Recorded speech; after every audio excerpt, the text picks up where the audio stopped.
আসসালামু আলাইকুম everyone. I wish সবাই ভালো আছেন। আল্লাহর রহমতে আমিও ভালো আছি। তো লাইফের ফার্স্ট টাইম একটা গল্প বলতে যাচ্ছি। আই উইশ সবাই সাপোর্ট করবেন আমাকে। তো এই গল্পটা হচ্ছে আমার এলাকার একটা ছেলের।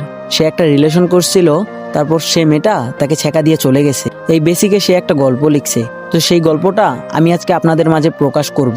তো গাইজ, শুরু করা যাক। গল্পের নাম বাইজিদ আর লাবণীর ভালোবাসা। আমার নাম বাইজিদ। প্রথমবার যখন লাবণীকে দেখেছিলাম তখনই বুঝেছিলাম এই মেয়েটা আমার জীবনে আলাদা কিছু। আমি আমার ফুফাতো ভাইকে বলেছিলাম এই মেয়েটাকে আমি খুব পছন্দ করি। সে গিয়ে লাবণীকে আমার কথা বলল, আর কিছুদিন পর লাবণীও আমার ভালোবাসা গ্রহণ করলো। তারপর শুরু হলো আমাদের 4 বছরের সম্পর্ক। 4 বছর আমরা একে অপরকে ভালোবেসেছি, কথা বলেছি, হাসি কান্না ভাগাভাগি করেছি। কখনো ঝগড়া হয়নি, কখনো ভুল বুঝাবুঝি হয়নি। আমাদের সম্পর্ক ছিল একদম পরিপূর্ণ, ভালোবাসায় ভরা। কিন্তু হঠাৎ একদিন সব বদলে গেল।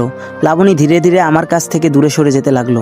আমি ফোন দিলে সে ফোন কেটে দিত, কথা বলতেও চাইতো না। একদিন আমি তাকে জিজ্ঞাসা করলাম, তোমার কি হয়েছে লাবণী?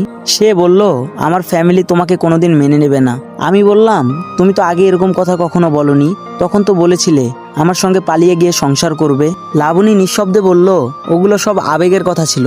তারপর থেকে আমি তার জন্য প্রতি রাত কেঁদেছি, যোগাযোগ করার হাজারো চেষ্টা করেছি, কিন্তু পাইনি। তারপর একদিন শুনলাম তার ফ্যামিলি নাকি অন্য এক ছেলের সাথে বিয়ে দিয়ে দিয়েছে। সেদিন মনে হয়েছিল 4 বছরের ভালোবাসা এক মুহূর্তে শেষ হয়ে গেল। তবুও আজও আমি লাবণীকে ভুলতে পারিনি, কারণ কিছু ভালোবাসা শেষ হয় না, শুধু মানুষ বদলে যায়। ইতি বাইজিৎ।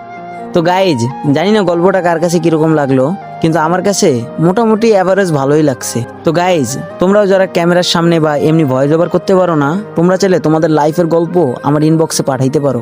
আমি সেই গল্পটাকে সবার সামনে তুলে ধরার চেষ্টা করব। তো আল্লাহ হাফেজ, সবাই ভালো থাকবা।